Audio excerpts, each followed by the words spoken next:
So we're going to talk about how the storytelling really works. The biggest thing to really address in this is we have to kind of divide out what he has control over versus what he doesn't have control over. He really doesn't have control over everything in this because, he works with his show editor people to develop the storyline, actually writes it, and then from there, you get feedback, right, and then maybe it develops. But I'm sure there's plenty of things that are added in later through the production process that you don't really have a lot of say over, which makes sense. So you kind of have to be aware of what he does not have control over. So going up to him and asking, hey, that outfit Derpy was wearing in the third scene of this episode, suppose you really had much say in that, Yeah. So anyway, the kinds of things he does have control over.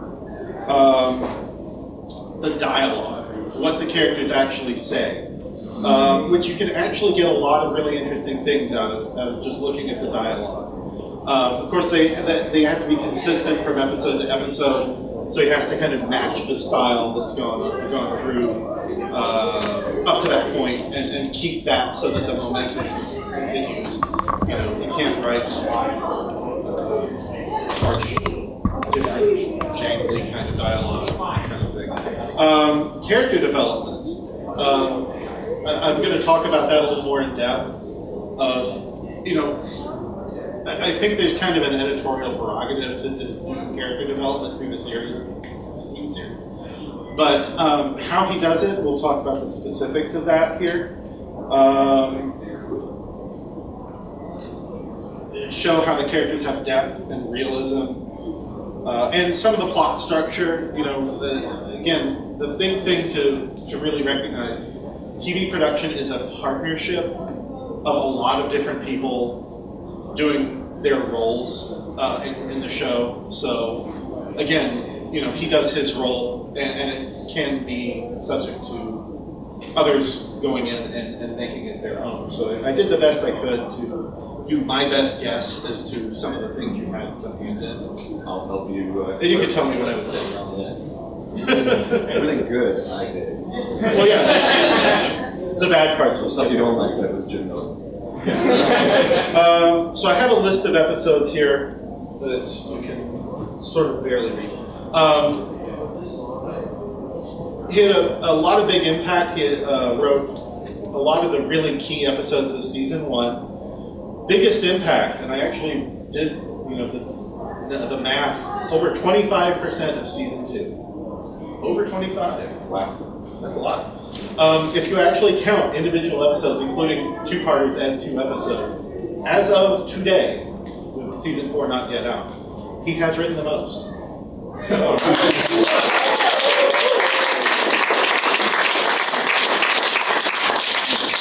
I did 12% of season 1 and 15% of season 2. All right. The good ones. The good ones. That's right. So let's think about why he is in such heavy rotation. If you look at the writers that are in super heavy rotation, you have Amy Keating Rogers is a good example of that. Megan McCarthy is another good example of that. And they kind of share a lot of the same kinds of qualities, although there's differences in the kinds of things they tend to write. The episodes tend to be very balanced. There's, all the different kinds of things you might want in an episode. A little bit of epic storytelling, a little bit of slapstick and silliness, a little bit of everything kind of really elegantly tied together. He's versatile. He's written a lot of different kinds of episodes, and if you look at it, Sonic Rainboom, Cutie Mark Chronicles, Return of Harmony, they really evenly feature the main cast members, more or less. Like, if you want to watch those episodes and kind of have a vague sense of screen time for each main 6 member, you kind of come out with about the same sense that you got a visit with them. So I think that's really kind of important, and I think something to really admire. So I wanted to talk about how character depth works. And a charming picture of Fluttershy, because Fluttershy is going to be kind of the example. Fluttershy has a really interesting trajectory in season 1 that I wanted to talk about. Now, Fluttershy has a lot of episodes where the main thing that goes on with Fluttershy is character inversion. And that's cool, and that's a plot that is fun to write and fun to watch. Best Night Ever, Dragonshy kind of happens. What's that other one? The one with Iron Will, I cannot remember the name of.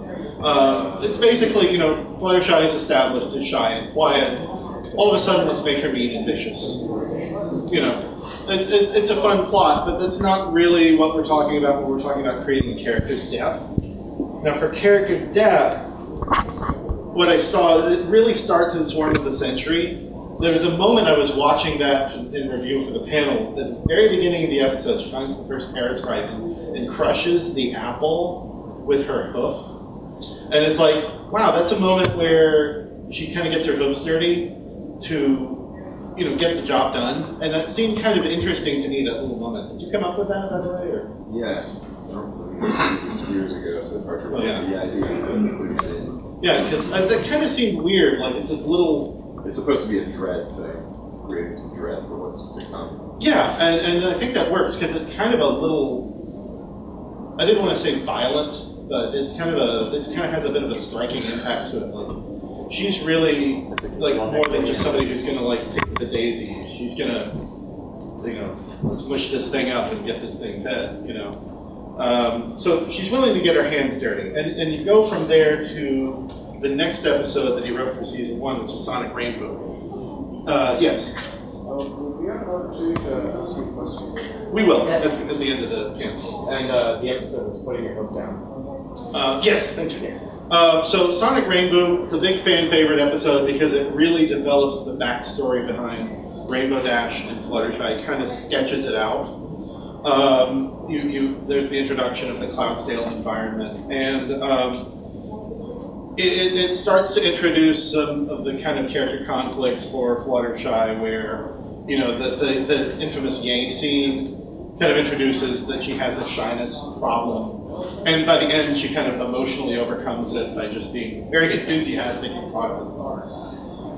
And this is really, that character is really sketched out in full with a backstory as a Cutie Mark Chronicles, where you have the environment of what really kind of creates her character dichotomy, and the strength of that character is that she goes to Earth and meets her animal friends, and it's that sort of ironic situation of a Pegasus that's Earthbound. So it really, those 3 episodes really sketch that character in with a lot of depth, and a surprising amount of depth, because they're not really considered Fluttershy strong episodes, but you have a lot of information about Fluttershy from those episodes.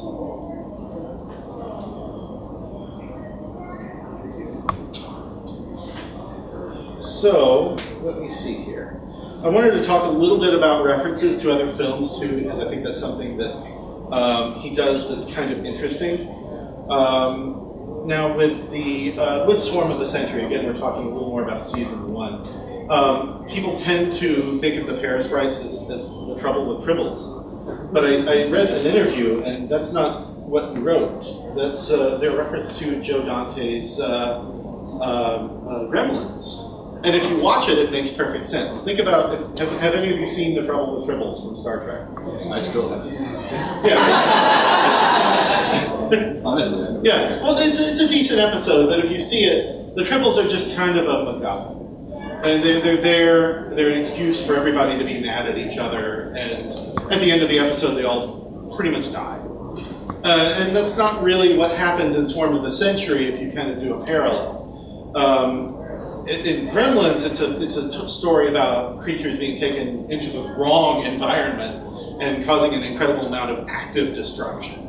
So that's really where you see that happen in Swarm of the Century, and how it has a callback to that.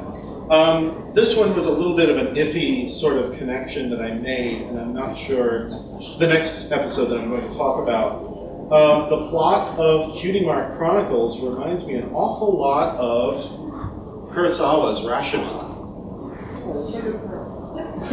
I mean, would that kind of, because it kind of has like multiple... Yeah, I can see that. I guess it wasn't conscious, but yeah. Yeah, well... Same structure. Just own it, dude. Yeah. I was totally writing with Kurosawa. You can own the Kurosawa comparison. You picked this one. Yes. But there's if any of you seen that, I mean, there's a little bit of different kinds of plot structure to that that's very different. It's not quite like Rashomon. In Rashomon, it's the story of a single event being told through multiple people's different points of view. Now, it's not quite that way because it's not... Anyone know what false narrator means? It's the idea that you can't trust the person who's telling the story because they have motivations to lie about it. Yeah, it doesn't really apply to this because the characters in Cutie Chronicles don't really have any good reason to lie about it. Is that argument with Pinkie Pie? Well, what Pinkie Pie ends by saying that's what Quest really made. She instantly becomes completely unreliable. Yeah. So I guess there's an element of that in there. But we'll come back to questions. Okay. Well, it's more of a back to sort of centering. In one of the parts, she picks up a trombone or a trumpet. But in her one man band, she doesn't use it. But at the end, when she breaks the fourth wall, she uses it. Right in. That goes into the stuff that he didn't really have control over. Oh, okay. I gotcha. I'm sure the script said something along the lines of gets musical instrument or... They were specific, it was like a banjo, whatever it was, but coming back in with the instrument was not, I didn't like that. Yeah. Again, he doesn't really go down to specifying like the individual character designs or things like that. At any rate, so I'm past that. Super Speedy Cider Squeezy 6000 is like a very, very blatant reference to the Music Man. Or if you haven't seen that, possibly the Simpsons monorail episode. Which is also based on the Music Man, so, Music Man kicks into a lot of things. Yeah, that's quite a cultural touchstone. Yeah. But, I mean, not in the plot, more in the trappings of that song. That awesome song. The plot itself is actually sort of a straight tall tale kind of structure. It's called like for John Henry. It's man versus machine and who will win. Although, thankfully no one dies in that episode. Like in the end of those stories. I think Hasbro was words on that one. That was the original. Yeah. So that's references. I mean, the benefit of references to other films is it kind of makes people culturally aware of other things, and it builds up our shared sense of culture. And you're a cultural gatekeeper. So to kind of summarize a little bit, the things to really stress about why he writes different stories really well is that he has a lot of balance. He does diverse stories that he can write and do epic stuff. He can do the silly humor, and he can do character development. Episodes are really consistent. He established a lot of the world and the world building through some of the screenwriting and partnering with the editors, things like that. So, we don't have questions. Oh no! That image, they're going to. This is kind of be engraved in your headset. Any questions? I don't know if anybody, I wasn't aware if anybody already asked this, but of course everybody's blaming Emmy Larson about the whole Twilight outboard thing, but whose idea was it really? I'd like to know that. It's really hard to say. Wasn't Lauren Faust intending on Twilight to be a princess since the beginning? Yes. Well, I don't know about her. I mean, she said in the Roman documentary she was wanting her to be a success. Everything I've heard about it seems to be that was a plot decision that had kind of been inherited through a lot of different princess, not necessarily. that's why I actually didn't spend much time talking about that particular episode, is because I mean, not really because of any controversy. It's because Daniel Ingram has such a heavy hand in it. It's really hard to separate out what that episode from just his perspective would have looked like. It's hard for me to talk about too because that is easily the most changed of any that I wrote. Yeah. My script didn't reference Star Soul Beard at all. There was no Destiny talk. They never mentioned the word outboard. I had a song where Stephen Magnet had it sang. There's significantly changed from what I wrote. With all else said, it was an awesome episode, but it needed to be a two-parter. I agree. When I got the premise, I said, this is 2 parts, right? Yeah. They said, no. So it's like, oh, well, better be a musical then. Yeah. By the way, can you please tell Daniel Ingram to release the full version of the song, I've Got to Find a Way? I'll tweet it. That was awesome song. Just everyone tweet him. You had a question. Yes, we have seen the full list of writers for season 4. You are not on it. My question is, what were you doing instead? Are you ever going to return to Pony? And if not, what are you going to do next? Are you guys all writers? Is this a lot of some of you inspired? It's your Yeah, I'm going to try to give you a short history of this. When I got my very first job in animation in 2005, Cartoon Network, and I was trying to think of a way to get my own show. I came up with this idea, pitched it to Disney, and bought it. So we developed it for a while on Disney Channel, and it died. After about a year of development, it died. I got all the rights back, and a friend of mine who was a literary agent knew the idea and said I should write it as a book, which had never occurred to me before. So I started doing that, and it took a year because it was something I was doing on the side. I was working on this show, 4 or 5 other shows, and then in the meantime writing a book that nobody would ever see probably. And I finished it actually probably the same week that I finished Magical Mystery Hero, and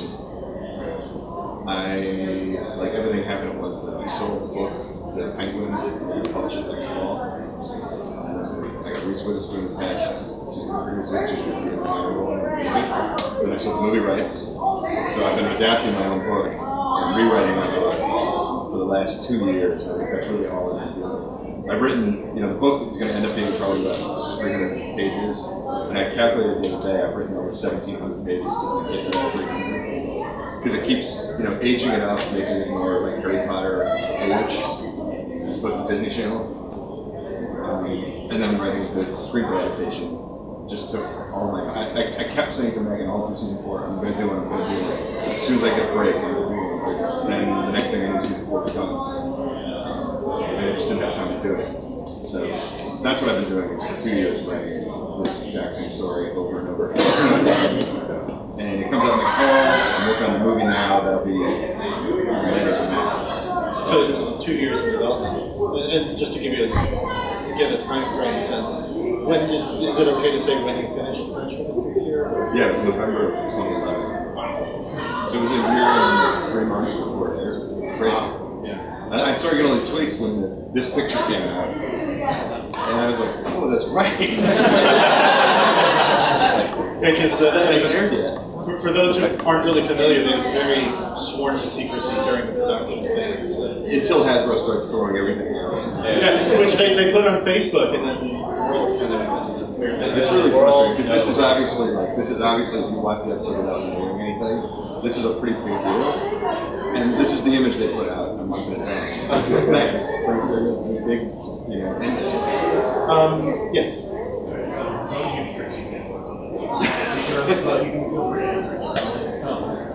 It seemed like it was how hard she really was. I was wondering if that's something you could have in the past, or it almost felt like you never had a writer. Yeah, I mean, Trixie in that episode is interesting because she's not as evil as she is, if that makes any sense. She's got this thing corrupted her. And so the whole episode you don't really see who she really is until that moment. And then she realizes, wow, that was not cool where I started to let that go. Which it doesn't fundamentally change who she is. She's still Trixie from Ghostbusters, who's full of herself and big ego. So she's still that person, but she's, you know, it's part of the complexity of characters. Is she regrets what she did, but she's still herself fundamentally. So yeah, who knows? It could go wherever in the future when she comes back.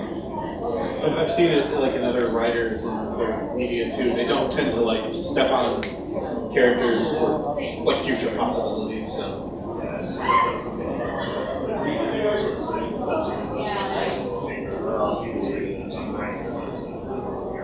No, we had a lot of discussions about how that ending should go. Hasbro didn't want her to be Misty.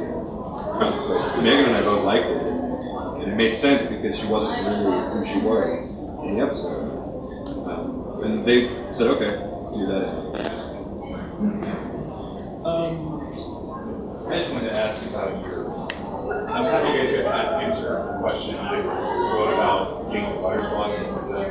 But as a writer, what is your outline process like when you're getting something started? That's going to be a big hurdle. You'll have a big idea, but it's hard to convince to say what is it that you need to get to before you actually start writing.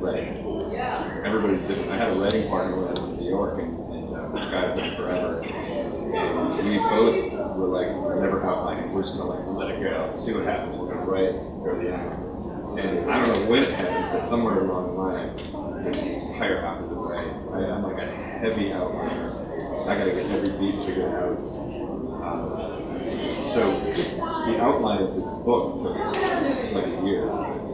Because there's so many characters and you want to figure out exactly what they're doing, even when they're not on screen. You don't know what they're doing. You have to figure out three-dimensionality of the world and stuff nobody's ever going to see, just so it feels like a real world. And I know, you know, every writer's different about outline of the world. But writing for TV, it's so structured. There's 2 commercial breaks. You got to get to this point by the end when they do this act. You have to outline. So I'm a heavy outline. It's just sort of whatever works for you. So you don't have to share the toy box. Yeah. As it's friendship is magic, is there a serious mindset of teaching friendship and social skills to children? Is that what you're saying? Yeah, absolutely. It's, you know, the first season, I didn't really know a lot about this. I actually learned it from you guys, but the first season had something called EI, educational EI, educational component, and that's what allowed. I'm not entirely sure this is true, but I'm going to repeat it anyways. Because Hasbro's a toy company, and there's some legalities about them having basically a 24-hour commercials, they had an educational component added to the show. So it's not just a commercial, it's actually a value beyond. And so those friendship lessons were real. They were this, you know, we want little kids to take these lessons in. And you know, you go to a convention like this, and you're like, yeah, it worked. Look at all these friends. Well, I noticed that it feels like you take it more seriously to the point where you even make fun of the existing sharing is important kinds of themes that you get on television so much. With Pinkie Pie and when she was singing her song about sharing. Yeah. Yeah, but there, you know, there's The worst performance we've ever seen. the lesson from Cutie on Chronicles. I think it's like that's one of my favorites. It's so cheesy, but I love it. That there's, you know, the idea that you'd be looking at the same star as whoever your best friend or whatever. I love that idea, but it is really cheesy, just inherently.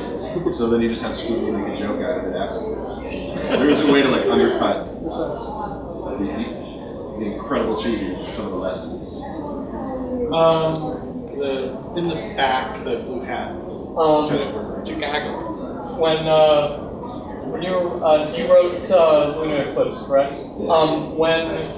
When you were going and kind of thinking about because this was only going to be like the second time that we had seen Luna, and we hadn't really seen much of her the first time. So was there a lot of debate back and forth, like how are we going to portray her, and what sort of process did you go through, like deciding what became that final portrayal of her?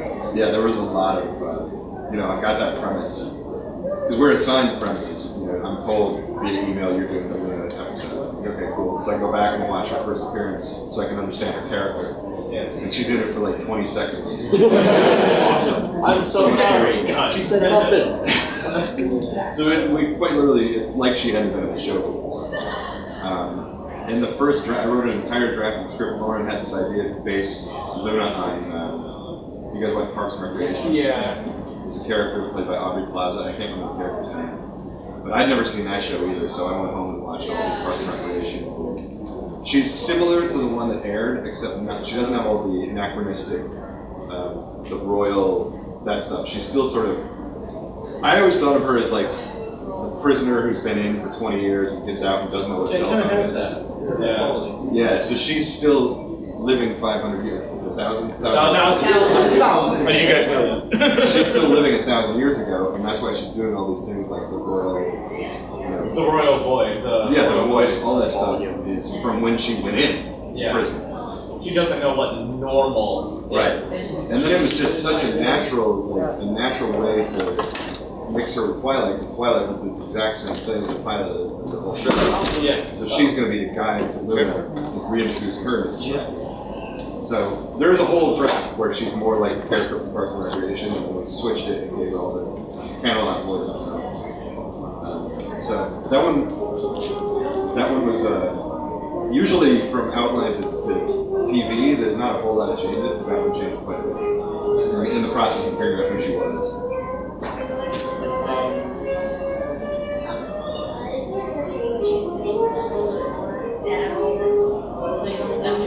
Yeah. I don't know why I'm really drawn to the mayor. I feel like that there's got to be some fun stuff to do with the mayor. I don't know. Pony West Wing. The fact that she dyes her hair gray. There's something going on, right? Yeah, more distinguished. There's always a way to find a fun thing about a character. So, I guess anyway, I'd be happy to do anybody. I'm trying to think if there's anything I really don't like.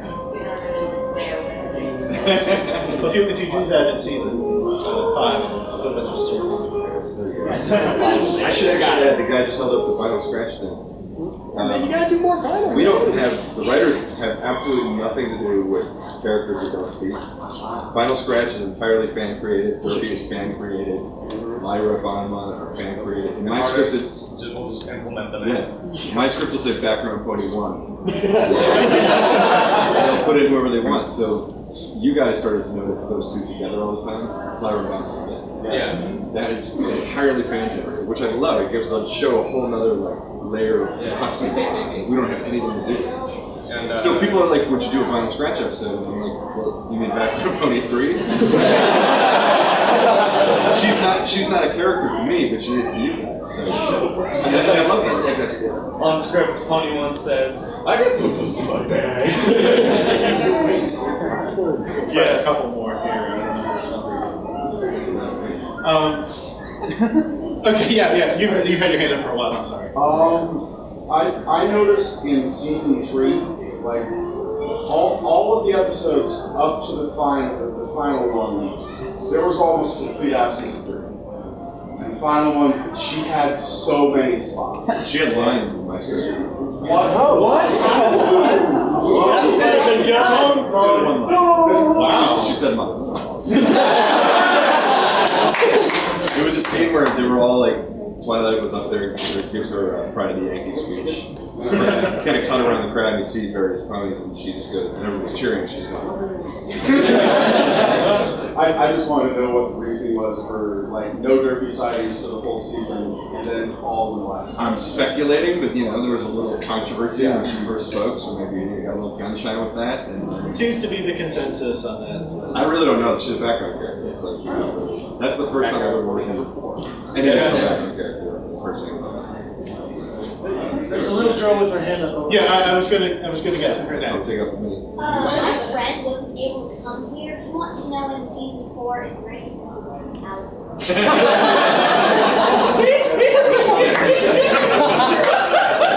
He is very elderly. It'll keep the family going. She becomes a double alcohol.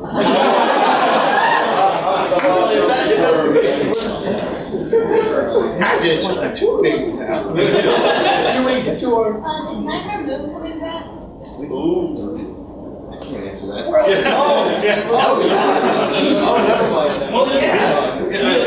he doesn't have anything to do with season 4, so anything you could possibly throw out. Which means anything he knows about it, he's allowed to tell us, right? I'll make stuff up, whatever you want to do. Season 4 is definitely confirmed. She's in every episode. Big back and comes from Start seeing things. Right, yeah. So I see that you can't talk about season 4 due to the first. But you know season 4 episode 2 years ago. So I have to ask. What's season 5? See, I can't answer that either. So we don't even have confirmation of season 5 yet, so. You confirmed season 5. Hasbro definitely likes money, so yes.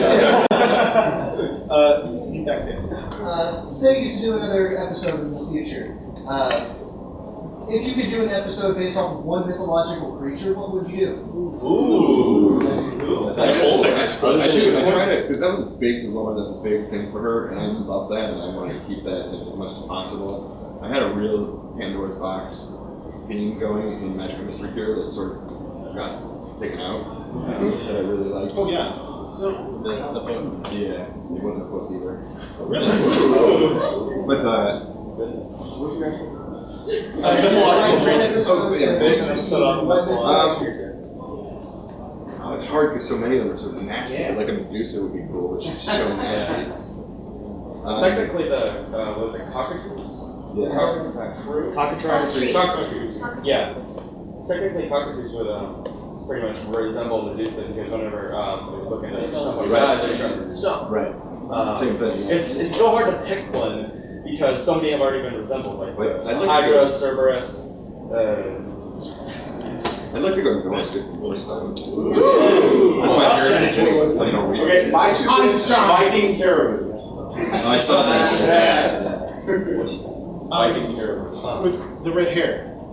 Okay, well, I was wondering if you actually, do you get thrown ideas or do you just, just brainstorm the ideas like with the other writers? We basically, you all meet at the beginning of the season and just, for 2 days, just come up with ideas. As many as possible, bad, good, whatever, just throw them all up in this, it's like a whole wall of whiteboard full of ideas. And then Lauren and Rob or Megan will take the ideas and like maybe combine 2 of them and figure out where the best episodes, out of those ideas are. And then we get assigned the premise. The premise is 3 sentences, it's not much. Like I was looking at the Return of Harmony one the other day, and it says, Discord, the spirit of chaos returns and whatever causes havoc. But that's all it said about him. Spirit. We didn't know what he looked like, what his personality was. And so when we get into the room to write the episode, it's like, okay, we're starting from nothing. What should we do?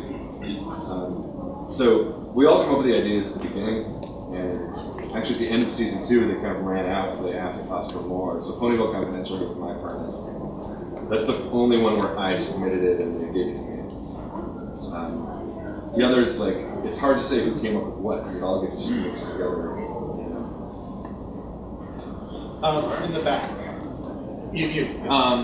This is more of like a screenwriting question, but I come from San Antonio, which is kind of literally bereft, and I know that most of the business is on either the West Coast or the East Coast. I know that you're, initially from the Midwest, I believe. So is this, like, in the future, if I do want to get into screenwriting, is it just like gonna have to suck it up and just like pack my bags and move to where the business is? Right. I see. Also, you're talking recently about Ponyville Confidential, but that line of we don't need any of these namby-pamby stories anymore, and then namby-pamby was a great editor. Like that had me rolling. That made us laugh in the end too. It's a joke about how ponies are named. That's a good line, Kat. I don't remember that. Namby-pamby in the original script was, he's called Featherweight in the show, I call it Milk Toast. He was Namby-pamby's little brother. The Luna. There. So this is a question kind of about mythology itself. So outboard actually, doesn't it mean, it's a technical term for unicorn form? The substance. Yes. But, so, as well as the creature. Yes, so how did you come up, why did you choose that name specifically for a winged unicorn? The This is such a hilarious question. I got asked this at BronyCon, and my answer is I had nothing to do with that. I never used the word alicorn in any script. Somebody else added that somewhere along the way. Like when Pinkie Pie swings through into the alicorn party, in my script she said wing party. Well, what about the alicorn amulet? Yeah, I called it the Unicharm.